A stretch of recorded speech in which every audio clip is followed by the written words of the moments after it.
Good morning. Good morning.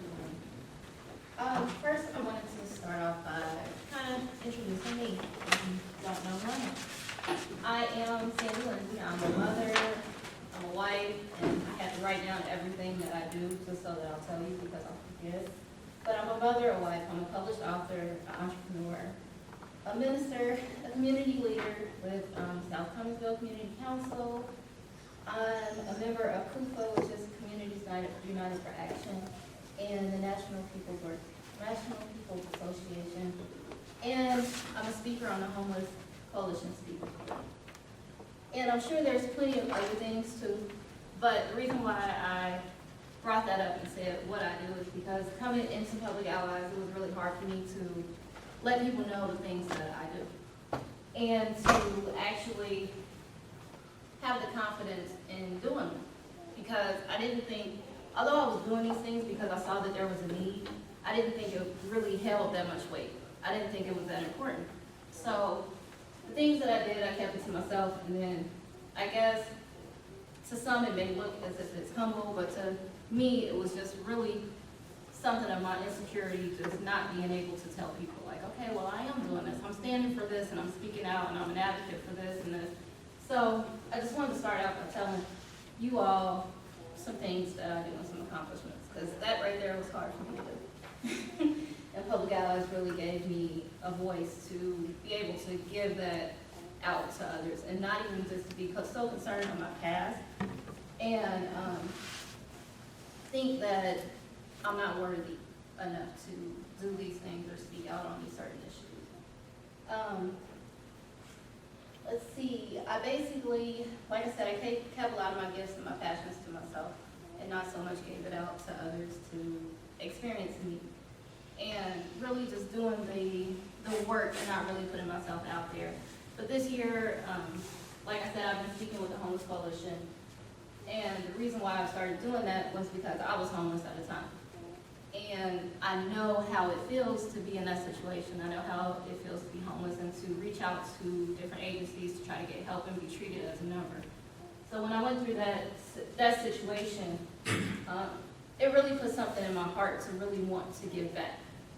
I kind of made it my vow. I started volunteering and things like that, but I kind of made it my vow to not treat others as a number and really to be there and listen and to be able to empathize with others while they're going through and try to help them break down boundaries that they may experience.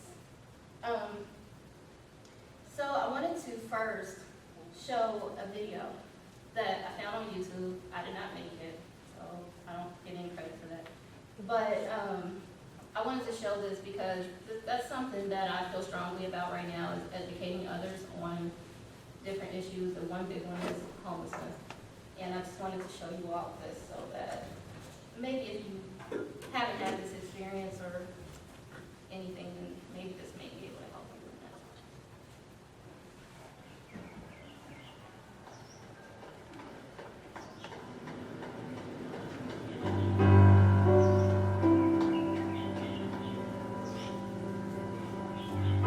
that. Look at this picture. What do you see? A homeless person, sure. But look deeper. I see a human being. How do you think this person became homeless? What do you think this person was like before they were homeless? Usually, it's assumed that the homeless person is an addict. Drugs, maybe, or gambling. But in reality, addiction is merely one amongst many causes of homelessness. Reasons ranging from mental illness to the rising cost of housing to the failing economy and high unemployment rate, natural disasters, or even lack of family support are all factors that could have put this person in this situation. In 2005, the federal estimate of homeless people in Canada was 150,000. Homeless advocates estimated that number to be closer to 300,000. Now ask yourself another question. Is that fair? Thomas Jefferson said, "All men are created equal." If this is true, Why are they homeless and the rest of us aren't? Bill Gates said, life's not fair, get used to it. But who's to say that we can't help? Because actually, we can. Some of you may be thinking, what can I do? I'm not the government, I can't change anything. But on the contrary, there are 3 simple things that anybody can do to help the homeless.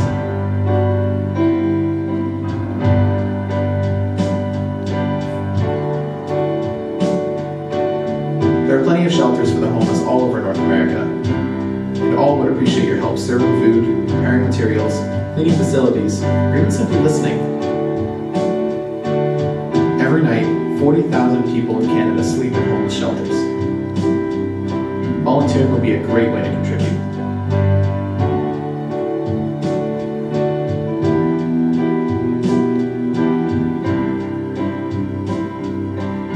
Homeless people are homeless because they have nothing.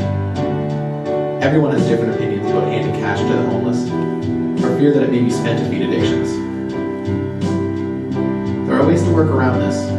For example, offer to escort the person to a nearby restaurant and then pay for the food yourself, or perhaps to a thrift store if they are in need of clothes. If you have a sandwich or a snack in your car, consider simply giving that to them.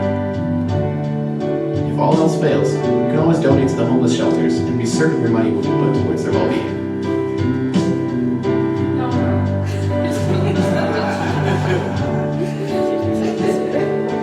This is one of the most valuable things you can offer a homeless person. Look into their eyes, talk with them, express genuine interest in what they have to say. This will give them a feeling of dignity that they likely rarely feel. If nothing else, simply a smile could brighten their day. With the unemployment rate climbing higher and higher, so too is the amount of homeless people. It falls upon us, the rest of us, to do our part and work towards a brighter future for everyone. It is written not only in the Canadian Charter of Rights and Freedoms, but also in the Universal Declaration of Human Rights. Everyone has the right to life, liberty, and security of person. Everyone has the right to live. Now ask yourself one last thing. Is this really living?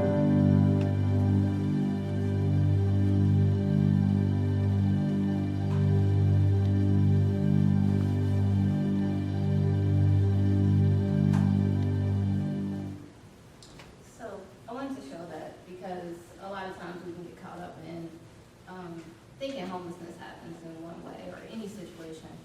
And I guess kind of what I feel like my purpose is to shed hope, to show hope, you know, and awareness for others who are not able to do it for themselves. And whether that's writing a letter, because I like to write letters, or writing a letter, or actually being in someone's face and telling them, like, this is not right, or how about we make some changes in this because this isn't working right here, then, you know, everyone has their part, and you can do it the way that you feel, you know, you were created to lead. So I just like that video because it really shows a lot about my passion and what I feel strongly with. But I wanted to kind of talk about what I do at Tender Mercies. That's where I'm placed. This is my second year. The first year, I was the vocational specialist, where I set up the vocational department, I guess you can say. I don't know if it's a department because it's actually one person. But Eileen knows what I'm talking about. But basically, it was to help individuals find jobs. Tender Mercies is a homeless shelter that houses individuals with mental illness. So that position was helping individuals find employment. This year, I'm the resident specialist, where I help with housing. So trying to find housing for individuals who are transitioning out of Tender Mercies. And that can consist of helping find resources if they have past due bills or something that needs to be paid off, if they need furniture, or anything, basically, and trying to stay in touch with them after the fact so that they don't come back into the homeless situation. And in that, I've learned a lot. I've learned that there is not a lot of subsidized housing. So even the individuals that I work with since September September or whatnot, it's kind of hard to find housing when you have to be on the waiting list for 2 months to up to like 2-3 years. You know, and if you have no income, you have no resources, what can you do? Or, you know, to get past that. But my next steps, what I really hope to do is to work more on preventative services. I do believe that it's good to have someone there in the moment while people are going through, but I really believe that I could be more beneficial on not the higher end of the ladder, but I know we've all seen the video of how, you know, someone at the top is helping people before they get into that situation. And I want to be more on that side to help change our system and find out a better way, like what is causing homelessness? What can we do to prevent this? And, you know, how can we change these things that are, you know, going on now? I know it won't happen in a day, it may not even happen in a few years, but I'm willing to do my part to work on it, you know, so. That's me right now in a nutshell, so thank you for listening.